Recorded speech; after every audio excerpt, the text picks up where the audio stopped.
வளர்ந்து வரும் நவ நாகரிகம்.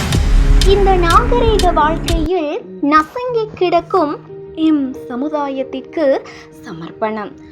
கம்மங்கூழும் கஞ்சியும் குடிக்கும் வரலாற்றை அடியோடு அழித்து பெட் காஃபி கூடவே 4 பிஸ்கட்டை குறிக்கும் காலை உணவுடன் உன் வாழ்வை கோளாறுடன் கோலாகலமாக ஆரம்பிக்கும் உங்கள் பிழையான முன்னுதாரணம் இன்று எழுதப்படாத விதியாயிற்று. உடற்பயிற்சியை கண்டிரா நீங்கள்?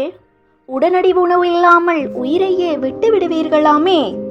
Burger, pizza, chilli chicken, hot dog, chicken popcorn என்று வாயுக்குள் நுழையாத பெயர்களை எல்லாம் வாய்க்குள் நுழைத்து உடம்பை துளைக்கிறீர்களாமே.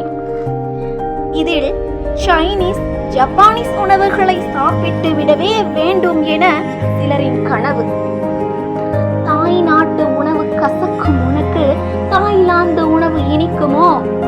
தாய் நாட்டு உணவை விட அதில் என்ன ருசியை கண்டீர்களா? உப்பில்லா பண்டம் குப்பையிலே என்று படித்துமா அவற்றை உண்ண உடன்படுகிறீர்? அடுத்து டேவ்லோ.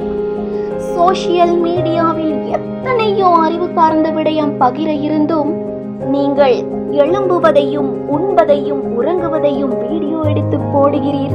கேட்டால் என்டர்டைன்மெண்ட். அது மட்டுமா? இரவு கொண்டாட்டம்.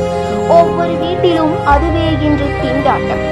உணவை சுட்டு தின்னும் காட்டுவாசிகளே அடுப்புக்கு அடாப்ட் ஆன நிலையில் நீங்கள் உயிரினங்களை சுட்டு பாபிக்கு எனும் பெயரில் உண்டு மகிழ்கிறீர்களாமே.